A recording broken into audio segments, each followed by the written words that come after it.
So I came to Columbia 12 years ago now, and I came here for grad school. And when I came, I was not sure that I wanted to stay here because I was coming from North Carolina, and I was really only going to be here for school, and then I was going to get a job and go somewhere else.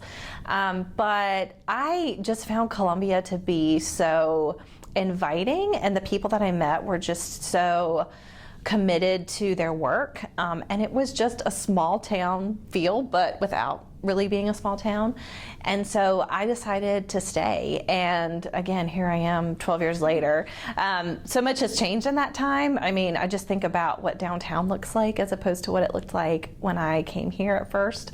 And it's been really cool to see that growth and the progress that the city has made, both physically different and just the presence that it has across the state. That's a really tough question because I don't think I really spend time thinking about that. But, I think being a woman means a lot of times taking on a lot of different roles and a lot of different responsibilities. I think some things that are asked of you and some things that aren't asked of you. I think as women, we oftentimes feel like we have to be the one to sort of step in and fill the role that someone else isn't filling, or that our voice needs to be at the table, whether or not we're invited. And I think especially being a woman working in policy, that's often the case because there are a lot of opportunities to make things better for South Carolina and for Columbia. And so to be a woman in policy means that you really do have to find your voice and advocate and be really persistent with your work, and find like-minded people along the way, both women and men. But I think in my work, I have found a lot of women that are really strong champions and have been doing this for either, a lifetime or they've just started.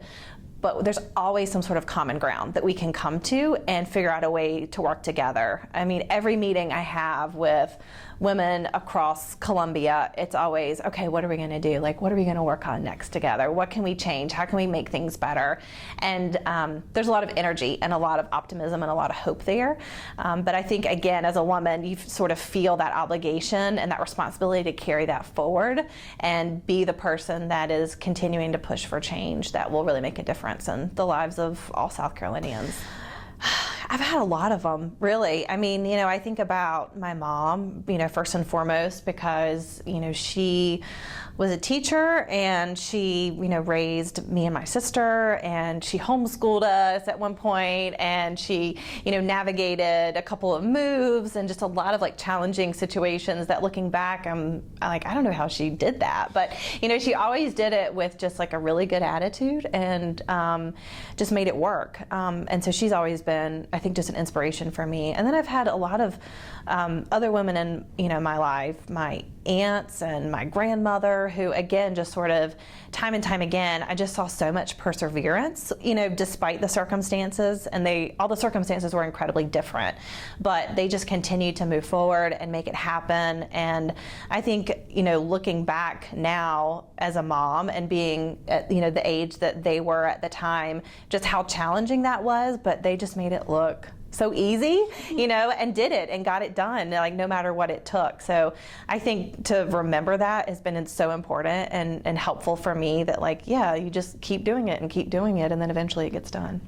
I think personally how I define my success is based on not what I've achieved, but the impact that I've had on others. So it's not about, really looking at, did I do this or did I accomplish this? Although there are little things along the way, little projects or little programs where there is such a sense of accomplishment. Like, I finished this, there was an 18-month fellowship that I had with the Annie Casey Foundation in policy.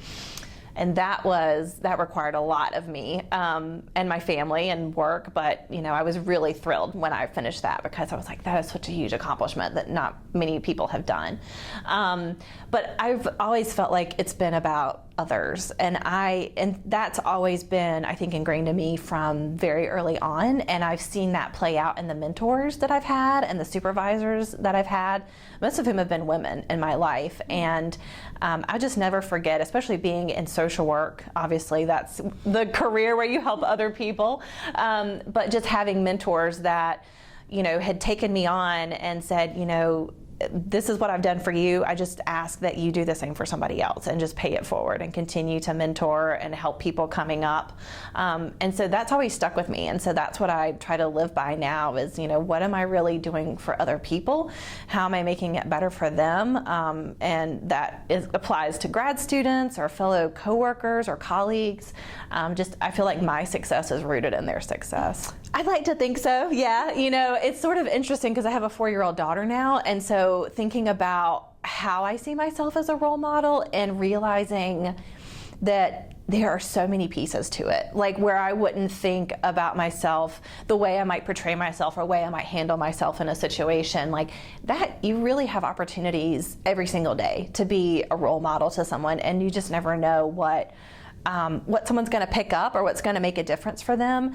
So it might be, like my daughter seeing me, do certain things or be a part of certain activities or events, or how I might handle a situation, just having her observe me in those moments and then realizing, that how much that's making a difference for her and how it might make a difference for somebody else. I think you just become really more hyper aware of how every little word and interaction can, really, you can use it for good or for bad, but I think there's tremendous opportunity to be such a positive force just in everything you do every single day.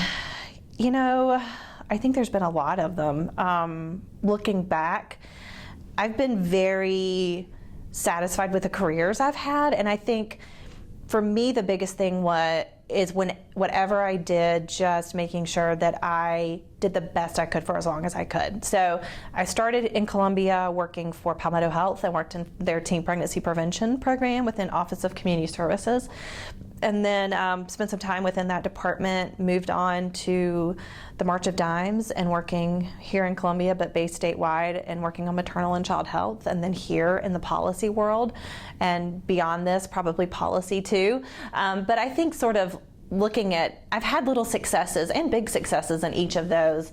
And so I think it's, again, I feel like every time I've transitioned out of a role, it's been with the thought that I've done the most I could do with all my talents and resources, and feeling like that to me is the ultimate accomplishment. Like, I have been successful because I've used every resource that's been at my disposal. I've used everything that I've had. I've given 110%, and then, I can move on. So, I think that's probably been it for every role. The KC, the fellowship, was definitely the most recent in terms of, I finished that a year ago, and that was 18 months, 14 other advocates from across the country working on policy, and we were traveling every other month to spend a couple of days together to talk about our work. And I got the most out of that just because it's just there's camaraderie there, and there's so much to learn from people doing similar work in other parts of the country, and then to just have people to be a sounding board and be like, why is this not working? What do I need to be doing differently? To me, that I'm just very satisfied that I did accomplish that, and that I'll take those skills with me, forever, and carry it wherever I go. Definitely, yeah. I think women typically dominate the nonprofit sector and the social work sector for sure. I think that there are pros and cons, right, with all of it. I think the nonprofit sector, just by nature of the people that are drawn to it, they're doers, right? They want to make something happen. I think women add a different perspective to it because, again, I think we bring with us a lot of personal life experiences that, we feel like, I think, and speaking for myself, feel like are reflected in the people that we serve. Not that the men don't, but I think a lot of times And the guys that I've worked with have all been phenomenal, don't get me wrong. But, you know, I think they just come with a very different perspective. They come with very different life experiences.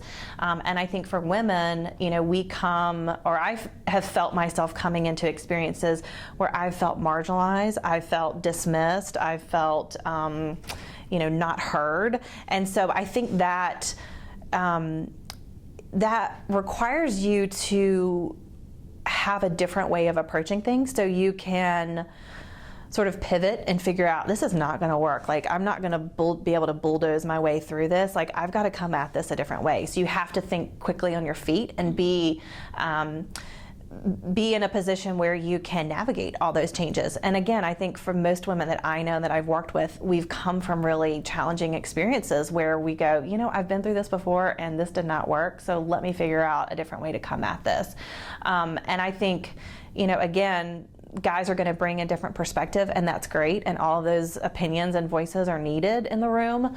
But again, I think that women just have a different way of doing it. And, you know, a lot of times women are juggling, you know, home life and being a mom and all those other things. Not that guys aren't juggling the same thing, but again, we have to be realistic about what society is expecting of women. And while maybe not everybody feels that way, there is a larger expectation that I think women just are aware of constantly and trying to figure out, like, am I doing good enough? Is this working? What, you know, why is this not coming together? So you're constantly sort of spinning and trying to figure out, how am I going to make this happen, and how's this going to work?